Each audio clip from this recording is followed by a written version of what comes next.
What's up, comic book fans? And welcome to Comics Icons. Now, JJ, what they call me. And today, we're going to be jumping back into one of the biggest stories ever about the end of everything with Jonathan Hickman's New Avengers. Now, today, we're going to be breaking down issue number 3. And if you need to get caught up with this series, it'll be a playlist at the end of this video, as well as a link right here at the top of the screen. But when we last left off, we saw the reformation of the Illuminati, and we learned about incursions, as well as Cap's reluctance to destroy another world to save their own. Then he came up with the idea to use their Infinity Stones to reform the Infinity Gauntlet to stop the incursions. But at this point in the story, Professor Charles Xavier, who was in possession of one of those stones, he's dead, and these guys don't know where to find the missing stone. So if you're ready to see if these guys find that last stone and are able to stop the incursions, let's get it. So when issue 3 kicks off, we see Dr. Henry McCoy, aka Beast, who's sitting at his desk with a letter that was given to him in secret by a lawyer as per the direction of Charles Xavier before his passing. So when Beast opens this letter, it has one word written on it: remember. And like clockwork, Beast begins to recall a conversation with Professor X, in which Xavier tells him that he's gonna have this memory buried deep within Hank's mind. So if you're seeing this, that means you got the trigger, and I'm gone. Then he tells Hank that he hopes he understands that this burden he's about to place on him is the highest praise that Charles can offer him. And also, that he hopes that Hank can forgive him when he finds out what he's done, because he's been a part of something that was both necessary and unthinkable. And now, because of what else he's left inside of this vault, so must Hank now. Then he asks Hank how he knows that he's special, to which Beast replies, "Because you always told me." Now we're back in current day, and Hank goes to the vault and he enters the code "gifted," and the vault opens. Now, I think Professor X could have came a little bit harder with that code, but hey, it's comics. Keep it simple, stupid. So, in the vault, Hank finds Charles's Infinity Stone, and then he's immediately greeted by the Illuminati, who tells him, "Welcome to the rabbit hole, Dr. McCoy. Pack a bag." Then we transition to the next day, and they're all back in Wakanda. And Doctor Strange and Reed Richards implant a communication device in the hand of Beast, as Beast lets out a painful scream, to which Strange lets him know that he's embarrassing himself. But then Beast lets the group know that he's a bit skeptical of this alliance, and he never actually agreed to join it, and he doesn't think that he should be there. But Reed lets Hank know that Charles would be there if he was alive, but he meant for you to be here in his place. That he marked you, Hank, and so have we. So they pretty much just ignored Beast and told him, "You're here, whether you like it or not." Cold-blooded. So then Reed explains how their incursion detection system works, and then they test it out, to which it absolutely does work. And now it's time for them to wait for another possible apocalypse and hope that their plan works. So then we move on to a bit later, and Reed Richards has brought the Black Swan some french fries, and she's enjoying the heck out of them as he interviews her a little bit more. Although, I gotta say, since they're in Africa, he probably should have brought her some jollof rice or something. Shout out to my African friends. But then she asks him if they've decided to wait out the storm or prepare an offering, to which Reed lets her know that they do have a plan now. So she asks what that plan is, and Reed fills her in on it, that they've got the Infinity Stones and they're going to reform the Infinity Gauntlet.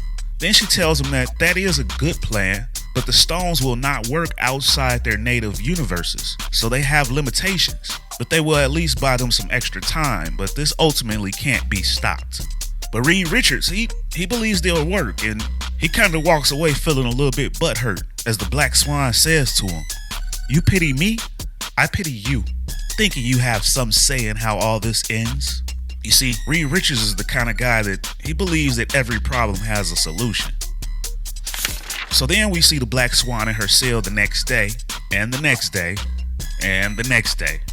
And then in the 4th day after, she senses the coming of another incursion, to which she chants, Rabum Alal. We also see the device in the hands of the Illuminati members activate. So it's about to be on, ladies and gentlemen.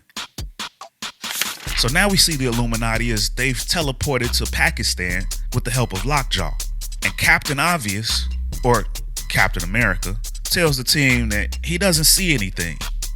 And if you're a Cap fan, I apologize, but I'm not a fan of his in this story. If you're familiar with this whole story, then you know why. And if not, stay tuned and you'll see. But T'Challa lets them know that when he saw the first incursion in Wakanda, there was an incursion wall blocking him from jumping clear of it. So that's likely the case now, but it's definitely here somewhere, to which Tony agrees when he checks his sensors. So then Tony is able to track it 40 yards ahead of them up the mountain. So they head that way. As we then see Beast checking on how much time they have left, and he says to them that they've got to get faster at this. But Namor is the first to actually find the incursion wall, as we see him putting his hand right through it. And as they then go through it, it's just like back in Wakanda. Everything is red all around them, and now they see the other Earth. And it just got real, folks. And as T'Challa and Reed begin to admire the serenity of the moment, Tony lets them know that it's time for them to get to work. Then we see each one of the keepers of the gems huddle up, and then the gems all come together to form the almighty Infinity Gauntlet. And as this gauntlet forms, we see that the Watcher, Galactus, and even the Mad Titan Thanos all sense his power. So now, with the gauntlet formed, Cap asks who will wield it, to which Tony replies to him that he will.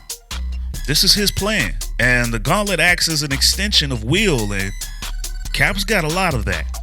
Now Namor, he believes all this to be nonsense, but Beast, he believes in Cap and that he can do it, so he encourages Cap to put it on and save the world.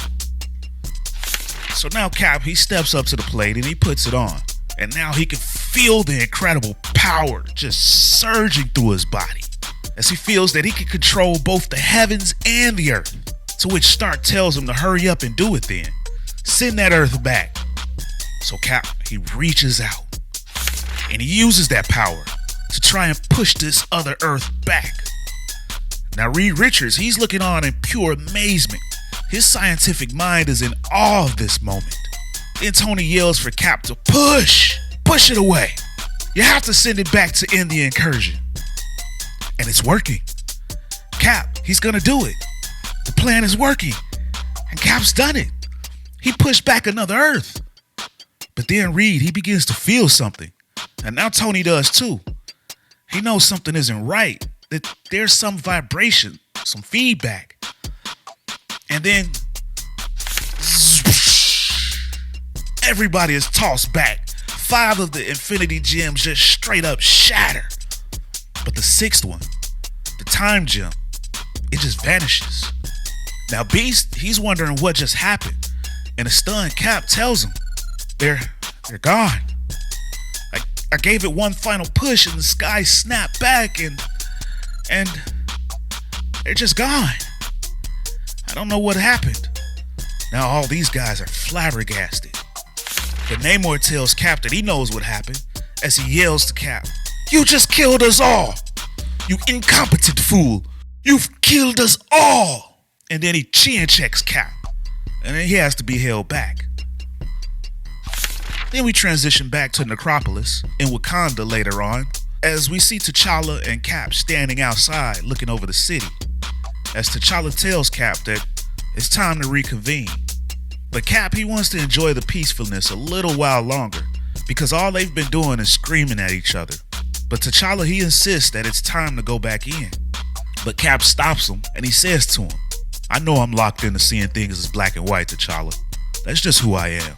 But the way things are going in there, where the discussion is headed, exploring all avenues, keeping our options open, they're gonna do it.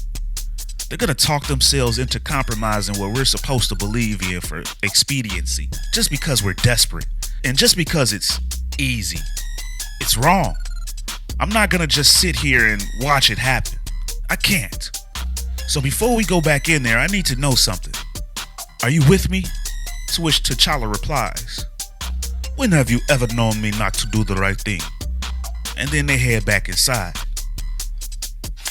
Then we see that it's 10 minutes later, and Cap is now addressing the group, and he tells them that before they get started, he knows that tempers are high, and his inability to correctly wield the gauntlet may be the reason.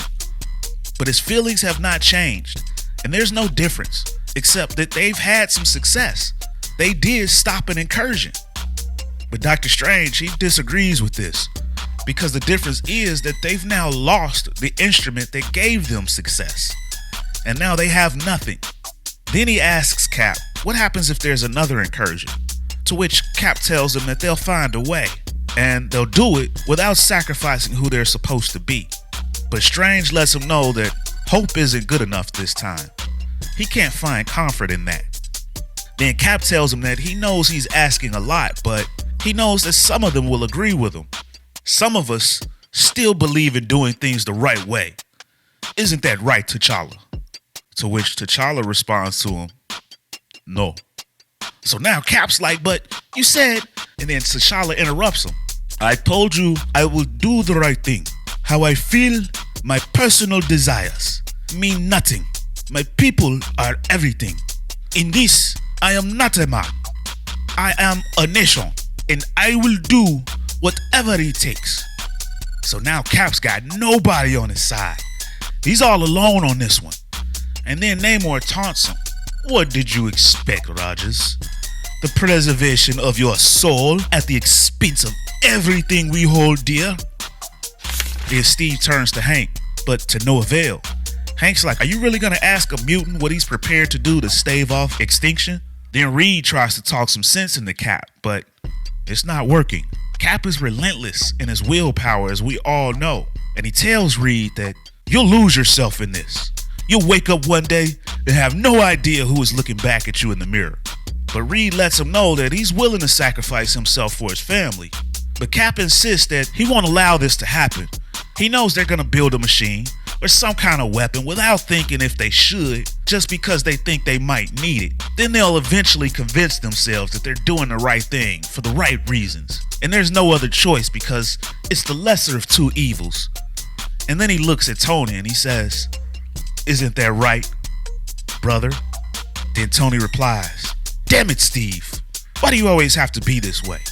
Then he apologizes to Steve and he tells him that he'll find a way to make this right. And then he says, do it, Steven. And then Doctor Strange wipes the mind of Cap and tells him that he was never there and he will remember none of this. And then the words of the Black Swan ring in Reed's head. You pity me? I pity you. Thinking you have some way in how all this ends. And that, my friends, is the end of the issue. Woo-wee! This thing is getting juicy now. Jonathan Hickman just might be the GOAT. But I'm interested in you guys' thoughts on Cap in this issue. Do you agree with him? Am I wrong in thinking that he's acting like a fool in this? Wouldn't you want your hero to do whatever it takes to save home? But if you guys like this video and this channel, then please help your boy out and drop a like, share, and subscribe to Comics Icons for more icons in the comic book world. And don't forget to click that bell so you get notified every time I drop another video. And again, if you need to get caught up on this series from the beginning, then check out the New Avengers playlist at the end of this video. Next, we're going to be crossing over into Jonathan Hickman's Avengers, since these two stories are built to be told in conjunction with each other. But ladies and gentlemen, it's about that time. I'm out. Peace.